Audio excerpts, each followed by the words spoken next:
Hi అండి. Welcome to STV. నేను మీ అభి. మొత్తానికైతే చాలా మంది అయితే అడుగుతున్నారు.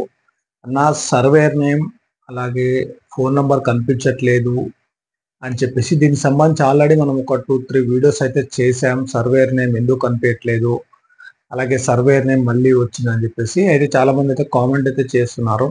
అలాగే మరికొంతమంది వేరే యూట్యూబ్ ఛానల్స్ చూసి నాకు కామెంట్ గాని, కొంతమంది మెయిల్ ఐడీ ద్వారా నాకు కొంతమంది రెస్పాన్స్ అయితే అవుతున్నారు. దాని గురించి ఈ వీడియోలో క్లియర్ ఎక్స్‌ప్లెయిన్ చేస్తా. వీడియో ఎక్కడ స్కిప్ చేయకండి.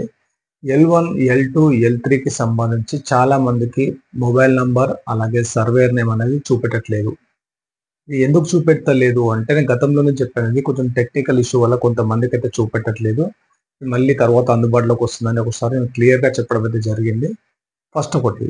సెకండ్ వచ్చేసి ఆల్రెడీ మళ్ళీ ఎవరికైతే సర్వేయర్ నేమ్ అలాగే ఫోన్ నంబర్ కనిపించట్లేదో కొంతమందికైతే కనిపిస్తుంది. ఆల్రెడీ నేను చెక్ చేశాను. ఒకసారి మీరు కూడా చెక్ చేసుకోమని చెప్పాను. అందులో కొంతమంది వచ్చిందని చెప్పేసి, మరికొంతమంది రాలేదని చెప్పేసి కామెంట్ అయితే పెట్టారు. మీరైతే చెక్ చేస్తూ ఉండండి. నెక్స్ట్ ఇంకొకటి మూడోదొచ్చేసి మనకు రాష్ట్ర ప్రభుత్వం నుంచి L1, L2, L3కి సంబంధించి ఈ సర్వేయర్ నేమ్ అలాగే ఫోన్ నంబర్ లేనంత మాత్రాన వీళ్ళకి ఇల్లు రద్దయినట్టు అని చెప్పేసి ఎలాంటి ఒక స్టేట్మెంట్ అనేది మనకైతే రాలేదు. ఎందుకంటే నేను ప్రతిరోజు అధికారులతో కలుస్తుంటా, అధికారులతో మాట్లాడుతుంటా. మనం డైలీ ప్రతి పేజ్ వాచ్ చేస్తుంటాం. అధికారిక ట్విట్టర్ హ్యాండిల్ కావచ్చు, వేరే ఏవైతే గవర్నమెంట్ వెబ్‌సైట్స్ ఉన్నాయో ప్రతి ఒక్కదాన్ని నేను వాచ్ చేస్తూ ఉంటా. వాళ్ళైతే ఏ ఒక్కటి అధికారికంగా మాత్రం ఇంతవరకైతే ప్రకటన అయితే చేయలేదు. L1, L2లు ఎవరైతే ఉన్నారో వారికైతే 100% ఇల్లైతే వస్తుంది. అందులో అత్యంత నిరుపేదలు ఎవరైతే ఉన్నారో వారికి ప్రియారిటీ ఇచ్చుకుంటూ ముందుకైతే వెళ్తామని చెప్పేసి రాష్ట్ర ప్రభుత్వం అయితే చెప్పింది తప్ప, ఈ సర్వేయర్ నేమ్ అలాగే ఫోన్ నంబర్ లేనంత మాత్రాన ఇల్లు రద్దయినట్టు కాదు.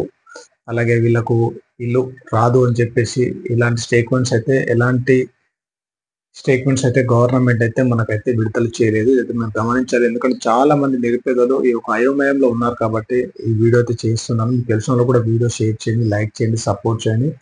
ప్రభుత్వం నుంచి ఏదైనా అధికారిక ప్రకటన వస్తే మాత్రం నేను 100% మీకు చెప్పే ప్రయత్నం అయితే చేస్తాను. ఇదొకటి. నెక్స్ట్ వచ్చేసి మీరు గమనించొచ్చు. చాలా మందికి నేను ఇదివరకు కూడా వీడియో చేశాను. ఒకసారి వీడియోలో చూడండి. కావాలంటే నేను డిస్క్రిప్షన్‌లో కూడా లింక్ ఇస్తాను. ఏదైతే L3 ఉందో L3లో కూడా చాలా మందికైతే ఈ సర్వేయర్ నేమ్, ఫోన్ నంబర్ కనిపించట్లేదు. ఆల్రెడీ మనం చూసుకోవచ్చు. స్థలం లేని నిరుపేదలు వచ్చేసి L2లో, స్థలం ఉండి కట్టుకోవడానికి ఎవరైతే ఎదురు చూస్తున్నారో వాళ్ళు L1లో, అలాగే ఎవరైతే సొంత ఇల్లు, అలాగే ఐటీ కట్టేవాళ్ళు, ఇన్‌కమ్ టాక్స్ కట్టేవాళ్ళు, 4 వీలర్ ఉన్నవాళ్ళు, ఇలా ఎవరైతే గవర్నమెంట్ ఎంప్లాయీస్ అలాగే ప్రీవియస్ స్కీమ్స్ పొందిన వాళ్ళు L3లో ఉన్నారు. ఆల్రెడీ చెప్పాను. L3లో ఉన్న వాళ్ళు ఆల్రెడీ రిజెక్టెడ్ పర్సన్స్. అయినప్పటికీ వాళ్ళకు కూడా కొంతమందికి ఫోన్ నంబర్ ఇవన్నీ మిస్ అయినాయి. మీరన్నీ గమనించాలి. మీరేం ఆందోళనకైతే గురికాకండి. దీనికి సంబంధించి ఎలాంటి అప్డేట్ ఉన్నా నేనైతే మీ అందరికీ చెప్పే ప్రయత్నం అయితే చేస్తాను. మీకు తెలిసిన వాళ్ళు కూడా వీడియో షేర్ చేయండి, లైక్ చేయండి, సబ్స్క్రైబ్ అయితే చేయడం మర్చిపోవద్దు. ఇప్పటికైతే ఇది L1, L2, L3కి సంబంధించి ఏదైతే మొబైల్ నంబర్ కనిపియట్లేదో, ఫోన్ నంబర్‌తో పాటు సర్వేర్ నేమ్ కనిపించట్లేదో దాని గురించి ఎక్స్‌ప్లెయిన్ చేయడం మాత్రమే ముందుకైతే వచ్చాను.